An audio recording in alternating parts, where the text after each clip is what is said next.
आज हम आईटीएफ का जो क्लॉज 7 है उसके बारे में बताने वाले हैं। इसके पहले हमने ऑलरेडी जो आईटीएफ का जो बेसिक रिक्वायरमेंट होता है और टीएस से आईटीएफ में कैसे कन्वर्ट हुआ, के मतलब एक सर्टिफिकेशन और कब की जरूरत कब पड़ती है, कितने मेंबर का बोर्ड चाहिए, इस टाइप के हमने वीडियो पहले बना रखे हैं।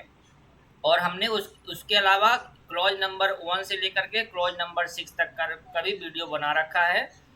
तो अगर आप उसको देखना चाहते हैं तो आप इसी चैनल पे जाके उसको पहले देख सकते हैं, पर ऐसा नहीं है कि आप उस वीडियो को नहीं देखेंगे तो ये वाला वीडियो समझ में नहीं आएगा। हमारा वीडियो जो है तो एकदम परफेक्टली समझ में आएगा, आप कहीं से एक सिंगल भी देखेंगे तो ये 7 नंबर क्लॉज है ये आईटीएफ आईएसओ का। इसमें बेसिक डिफरेंस क्या है, आईएसओ का जो है क्लॉजेस सारे तो पढ़ना ही पड़ेगा, आईटीएफ में क्या होता है सप्लीमेंट ऐड होता है।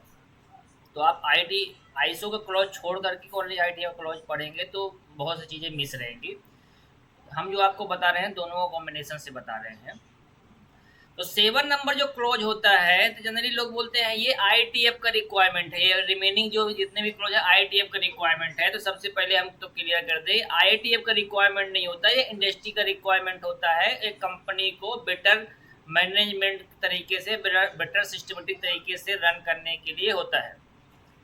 तो अब पहला सवाल आता है, क्या जिस कंपनी में आईएसओ 9001 या फिर आईटीएफ सर्टिफाइड नहीं रहेंगी तो क्या वो जो ये सब चीज़ें हैं सपोर्ट में जो आते हैं काम, वो सब नहीं रहेगा?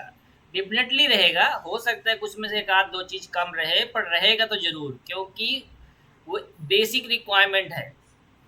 तो मैं इसलिए बोल रहा हूँ कि आप एकदम से कैसे समझ जाएंगे कैसे हमारी कंपनी से ये रिलेट करता है। और ये पहले ही बोल देता है कि लिमिटेड नहीं है, मतलब आप इस बुक में जो नहीं लिखा है उसको भी आप ले सकते हैं, क्योंकि इसका भी तो लिमिटेशन है स्टैंडर्ड का ना। आप आगे हम जब बताएंगे तो हम बताएंगे कैसे इसका मतलब आप ज़्यादा इस बुक में या स्टैंडर्ड में ना जा करके आप एक्चुअल में जो काम कर रहे हैं जो उसके लिए बेटर से बेटर क्या कर सकते हो सारा चीज़ ले सकते हैं, चाहे यहाँ लिखा रहे स्टैंडर्ड में ना लिखा रहे, बस आपके इंडस्ट्री के लिए वो अच्छा होना चाहिए, बेनिफिशियल होना चाहिए। तो जैसे कि 7 नंबर क्लॉज है, तो 7 नंबर क्लॉज में क्या है कि यहाँ देखिए कि इसका जो है तो 5 सब क्लॉज है। तो 7 पॉइंट क्या है, रिसोर्सेस है। 7.2 क्या है, कॉम्पिटेंस। 7.3 अवेयरनेस और 7.4 कम्युनिकेशन। 7.5 documented information. तो 7 नंबर क्लॉज को याद रखने के लिए आपको ये 5 जो सब क्लॉज है ये याद होने चाहिए। तो इसको आप एक मेमोराइज कर लेंगे तो आपके लिए 7 नंबर क्लॉज समझना बहुत इजी हो जाएगा। जैसे कि 7.1 resources, competence, awareness, communication and document information. अब रिसोर्सेज में क्या आता है, रिसोर्सेज में जब आप एज्यूमिंग करिए कि आपकी इंडस्ट्री आप खुद खोल रहे हैं, आप खुद एक नया प्लांट लगा रहे हैं, तो रिसोर्सेज आपको क्या क्या लगेगा। रिसोर्सेज तो आपको क्या लगेगा, आपको उस वहाँ पर प्लांट खोलने के लिए आपको मैन पावर लगेगा, चाहे इंजीनियर हो, मैनेजर हो, ऑपरेटर हो, हेल्पर हो, इंस्पेक्टर हो, मतलब हर स्किल के ऑपरेटर, हर डिपार्टमेंट के लिए आपको आदमी लगेंगे, जिसको बोलेंगे रिसोर्सेज में पीपल। उसके बाद आपको क्या लगेगा, आपको जो है तो एक प्लांट लगेगा, इंफ्रास्ट्रक्चर लगेगा। इंफ्रास्ट्रक्चर में क्या रहेगा, आपका जो प्लांट लगाएंगे वहाँ बिजली कैसे चलेगी, वहाँ से जो ट्रांसपोर्टेशन के लिए फैसिलिटी क्या है, रोड है कि नहीं है, गाड़ी कैसे चलेगी, कहाँ कैसे जाएगी आपके कस्टमर तक, आपका प्लांट का जो लेआउट है वो कैसे है, वो सिंक्रोनाइज होना चाहिए, मतलब एक दूसरे से लिंक होना चाहिए, मटेरियल मूवमेंट कम से कम होना चाहिए।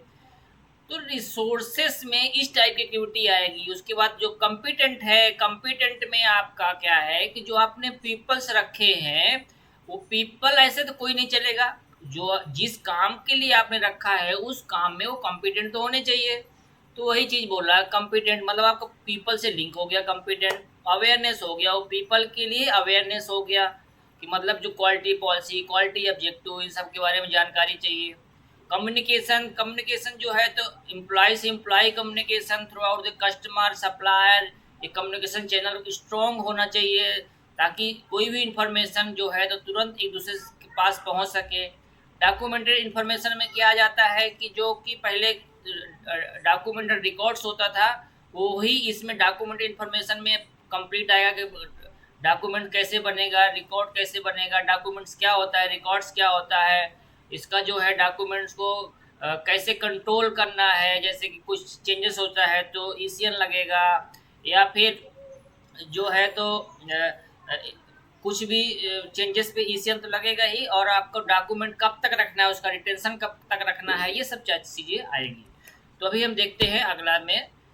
तो ये आप देखिए जैसे कि 7.1 जो है तो रिसोर्सेज, तो 7.11 है वो एक नंबर हो गया, रिसोर्सेज का एक नंबर। तो जनरल में क्या बोल रहा है कि आपको रिसोर्सेज प्रोवाइड करना है, किसके लिए, इस्टेब्लिशमेंट के लिए, इम्प्रूवमेंट के लिए, मेंटेनेंस के लिए। तो उसी चीज़ को वो बताया है कि आपको रिसोर्सेज क्यों चाहिए। जरूरी थोड़ी कि नया प्लांट के लिए चाहिए, आपको कभी इम्प्रूवमेंट करना है उसके लिए भी चाहिए, कुछ मेंटेनेंस करना है तो भी चाहिए।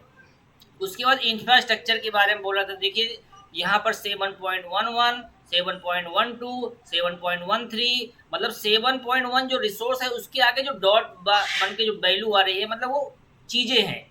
तो चीज़ें हैं तो क्या हो गया, पीपल हो गया, इंफ्रास्ट्रक्चर हो गया, इन्वायरमेंट हो गया, और मॉनिटरिंग एंड मेजरिंग रिसोर्सेस हो गया, और जो है ऑर्गेनाइजेशन नॉलेज हो गया।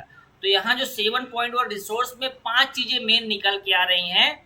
क्या क्या निकल के आ रही हैं 5 चीज़ें रिसोर्सेज के लिए? पीपल निकल के आ रहा, इंफ्रास्ट्रक्चर निकल के आ रहा, उसके अलावा environment for the operation of process ये निकल के आ रहा, और जो चौथा है मॉनिटरिंग एंड मेजरमेंट रिसोर्सेज निकल के आ रहा, पांचवा जो है तो ऑर्गेनाइजेशन नॉलेज निकल के आ रहा। अब आगे हम इसमें बढ़ते हैं, उसमें बाद में कंपिटेंस है ही, हम कंसेप्ट बताना चाह रहे थे यहाँ पर कैसे पॉइंट के आगे जो आता है। तो मतलब जैसे मान लीजिए 7.1.3 इंफ्रास्ट्रक्चर, अब उसके आगे जो निकला है 7.1.3.1 तो लिखा है plant facility and equipment planning. ये इंफ्रास्ट्रक्चर के ही अंदर का चीज है, इसलिए वो पॉइंट के आगे एक और वैल्यू बढ़ी है। जैसे आप ये देखिए मॉनिटरिंग एंड मेजरिंग रिसोर्सेस में जो 7.1.5 है, इसमें क्या है 7.1.5.1 जर्नल, तो मतलब उसी के अंदर की चीज़ें हैं। फिर जो आपका मेजरमेंट एनालिसिस आ गया, सिस्टम एनालिसिस, वो भी उसी के अंदर की चीज़ है।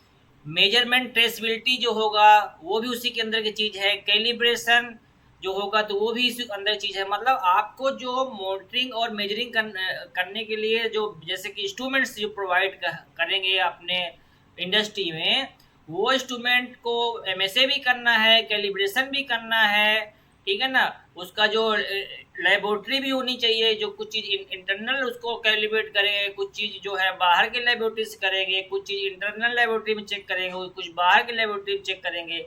तो जैसे कि ये सारी चीज़ें 7.1.5 में आ जाएंगी। तो हम पहले आगे बताते हैं। तो अब देखिए यहाँ पर जो 7.1 हमने बताया रिसोर्सेज, रिसोर्सेज में क्या हो गया, पीपल हो गया, आपके को अलग अलग स्किल लेवल के आदमी चाहिए, हर टाइप के, बॉटम टू टॉप। उसके बाद इंफ्रास्ट्रक्चर चाहिए आपको अपना प्लांट चलाने के लिए। उसके बाद आपको उस इंफ्रास्ट्रक्चर में मैंने पहले ही बताया क्या क्या आ जाएगा, सारा कुछ आ जाएगा। बिजली है, रोड है, ट्रांसपोर्ट है, ठीक है ना। मतलब इंफ्रास्ट्रक्चर आप जो जो चीज़ें एक बिल्डिंग को रन करने के लिए, कंपनी के रन करने के लिए चाहिए। उसके बाद प्लांट का लेआउट आ जाएगा, प्लांट के लेआउट में जो प्लांट फैसिलिटी एंड इक्विपमेंट, मतलब सारी चीज़ें अवेलेबल कराना।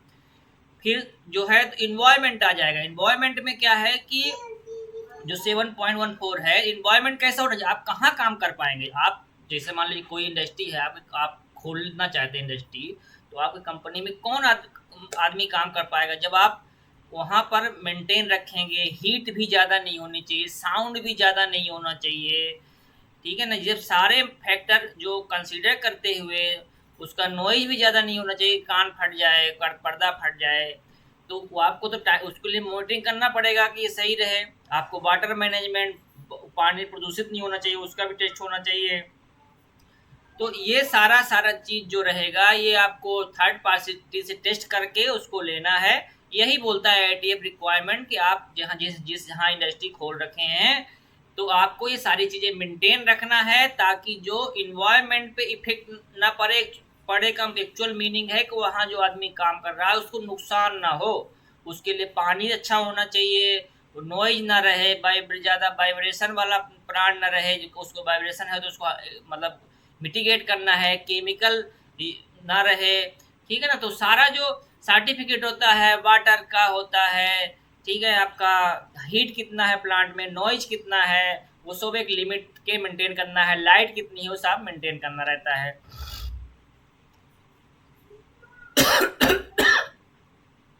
उसके बाद आपका मॉनिटरिंग एंड मेजरिंग रिसोर्सेस हो गया, जिसमें आपको हमने बताया कि जितने भी इंस्ट्रूमेंट्स रहेंगे वो आएंगे, और इसके अंदर ही आ जाएगा कैलिब्रेशन भी आ जाएगा, आपका एमएसए भी आ जाएगा, इंटरनल एक्सटर्नल लेबोरेटरी भी आ जाएगी। ऑर्गेनाइजेशन नॉलेज में क्या है कि जो ऑर्गेनाइजेशन में काम करने वाले लोग हैं उनके अंदर नॉलेज जो होना चाहिए वो शेयर होना चाहिए, और जो नॉलेज एब्सोल्यूट हो गया उसको हटा के नया नॉलेज उसको गेन करना है। किसके बारे में, ताकि क्वालिटी पॉलिसी, क्वालिटी ऑब्जेक्टिव, इन सब की जानकारी उन सबको रहे।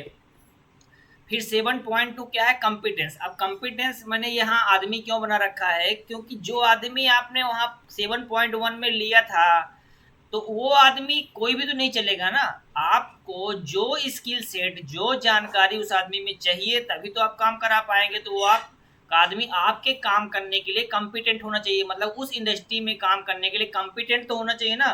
ऐसे तो कोई भी नहीं चलेगा, तभी तो आप सेलेक्ट करते हैं ना कि हमको इसको लेना है, इसको नहीं लेना है। उसके बाद क्या होता है कि अवेयरनेस आ जाता है। अवेयरनेस में क्या आएगा कि जो एम्प्लॉय हैं, जो आपने जिन आदमी को लिया है उनके बीच में जो एक अवेयरनेस होना चाहिए कंपनी के quality objective, quality policy, quality manual, इन सब के बारे में अवेयरनेस होना चाहिए। और उस वो अवेयरनेस और ये जो कॉम्पिटेंस ये सब मिलके कम्युनिकेशन प्रॉपर होना चाहिए एक दूसरे से इन सब चीज़ों के बारे में। डॉक्यूमेंटेड इन्फॉर्मेशन में क्या है कि जो डॉक्यूमेंट्स और रिकॉर्ड्स होते हैं, तो जैसे कि policy, procedure, manual, work instruction, ये डॉक्यूमेंट्स हो जाते हैं। रिकॉर्ड्स क्या हो जाते हैं, audit report, training record, incident report, corrective action. Documents क्या है कि जिसके थ्रू आप क्या है कम्युनिकेशन करते हैं। आप जो 7.4 में देखा कम्युनिकेशन, डॉक्यूमेंट के थ्रू आप जो है तो कम्युनिकेट करते हैं, और उस कम्युनिकेशन को आप स्टोर करके एक लंबे समय तक रखते हैं, उसको रिकॉर्ड्स बोलते हैं। तो ये एक शॉर्ट समरी है जो कि एक इजी वे में समझने के लिए है। बाकी आप स्टैंडर्ड के बेस में जाएंगे तो यही चीज़ लिखा हुआ है, ठीक है ना। लास्ट में लिख देगा नॉट लिमिटेड टू, मतलब आप इसमें जो कुछ छूट रहा है उसको भी ले सकते हैं। तो आपको हम एक बार स्टैंडर्ड भी दिखा देते हैं ताकि आपको समझ में आ जाए कि जो हमने आपको बताया है वही वही चीज़ वहाँ पर स्टैंड करके लिखा है। जैसे हमने आदमी बता दिया तो आदमी कॉम्पिटेंट भी हो, अवेयरनेस भी हो, कम्युनिकेशन भी हो, एक इजी वे में समझा दिया है। वहाँ वहीं पर वो कॉम्पिटेंट का अलग से 3-4 लाइन लिख देगा, अवेयरनेस 3-4 लाइन लिख देगा, कम्युनिकेशन जो मैंने बताया कि सब एम्प्लॉय के बीच में कम्युनिकेशन होना चाहिए, उसके बाद आपके पास मेथड होना चाहिए, कम्युनिकेट करेंगे।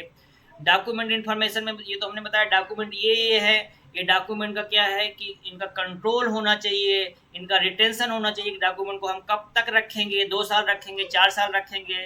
क्योंकि अगर वो हम नहीं बनाएंगे तो हमारा तो कंपनी जो है तो डॉक्यूमेंट्स ही भर जाएगा, तो हमको उनका डिस्पोजल भी तो करना है डॉक्यूमेंट का। तो ये डॉक्यूमेंट इन्फॉर्मेशन में है कंट्रोल कैसे करना है, उनका फॉर्मेट नंबर देना है, मतलब मिस यूज ना हो वो सारा चीज़ों को, और जो प्राइवेसी भी मेंटेन रखना है। अगर कोई कस्टमर का डॉक्यूमेंट हमारे पास है तो हम उसको किसी को शेयर नहीं कर सकते हैं। ये सब चीज़ें हैं डॉक्यूमेंटेड इन्फॉर्मेशन के अंदर आ जाती हैं। और 7 क्लॉज जो है तो यहाँ से फिनिश होगा। फिर भी हम एक बार आपको स्टैंडर्ड वे में भी दिखा देते हैं कि स्टैंडर्ड में क्या लिखा हुआ है। अब देखिए जैसे मैंने यहाँ पर बताया था 7 क्लॉज को, तो आप स्टैंडर्ड में देखिए क्या बोल रहा है। 7.1 organisation shall determine and provide the resources needed for the establishment, implement, maintenance and continual improvement. यही तो हमने बताया था।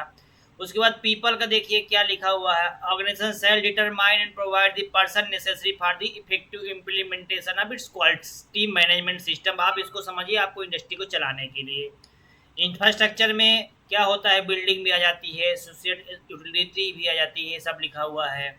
उसके बाद प्लांट फैसिलिटी एंड इक्विपमेंट जो कि इंफ्रास्ट्रक्चर का ही पार्ट है, ठीक है। उसके बाद environment for the operation a process, environment for operation a process, मतलब जो मैं आपको बताया हूँ यही उसको डिटेलिंग करके लिखा हुआ है, ठीक है ना। 7.5 जो है मोल्टिंग एंड मेजरिंग रिसोर्सेस हो गया है, 7.1.5 उसी में मेजरमेंट सिस्टम एनालिसिस आ गया, ठीक है ना।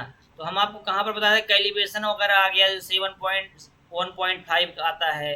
उसके बाद जो है तो देखिए यहाँ पर ऑर्गेनाइजेशन नॉलेज आ गया, मैंने ये सब बताया है यहाँ पर शब्दों में, तो आपको जाने इसमें ज़्यादा जानने की जरूरत नहीं है, आपको एक्चुअल उसका इंटेंट समझना है स्टैंडर्ड का, ठीक है ना। अब जैसे मान लीजिए कोई कैलिब्रेशन से रिलेटेड मतलब आपको नॉन कंफर्टिव मिल गया ऑडिट ड्यूरिंग द ऑडिट, तो आपको समझ में आएगा कि हमको कहाँ पर है ये जो कैलिब्रेशन कहाँ पर लिखा हुआ है, तो मेजरिंग इंस्ट्रूमेंट में लिखा है, मेजरिंग इंस्ट्रूमेंट क्या है 7.1.5, उसी के अंदर देखिए 7.2 कॉम्पिटेंट आ गया, आदमी कॉम्पिटेंट नहीं है तो 7.2 में आंसर जाएगा, ठीक है ना। तो ये सब हो गया, अवेयरनेस हो गया, 7.3 अवेयरनेस हो गया। अवेयरनेस मैंने बताया ना, क्वालिटी पॉलिसी, क्वालिटी ऑब्जेक्टिव सबकी होने चाहिए। कम्युनिकेशन में होना चाहिए, किससे कम्युनिकेट करना है, कौन कम्युनिकेट कर रहा है। ये डॉक्यूमेंट इंफॉर्मेशन मैंने बताया है कि क्या क्या होते हैं डॉक्यूमेंट्स, रिकॉर्ड क्रिएट कैसे करना, अपडेट कैसे करना, तो ये यहाँ पर लिखा हुआ है, पर हम आप इस पे रिकॉर्ड डिटेंशन ये सब लिखा है, हमने जो आपको बताया आप वहाँ कंसंट्रेट करिए, बहुत एक एक्सपीरियंस वे में बताया हुआ है, वही यूज में आता है, जो यहाँ लिखा हुआ है तो जो आप कर रहे हैं वही लिखा हुआ है। अगर कल के डेट में जितनी भी ऑटोमोटिव इंडस्ट्री है, जितना इसमें लिखा हुआ है उसमें 4-5 चीज़ें वो ज़्यादा करने लगती है, तो अगला इसका रिवीजन आएगा वो 4-5 चीज़ें इसमें ऐड होके आ जाएंगी। तो आप ये मत सोचिए जो इसमें नहीं लिखा उसको नहीं लेना है, आपका रिक्वायरमेंट के अगर है उससे आपका इंडस्ट्री जो है तो बेनिफिशियल होने वाली है, तो आप विदाउट एनी उसके ले सकते हैं, विदाउट एनी दिक्कत ले सकते हैं, तो ठीक है।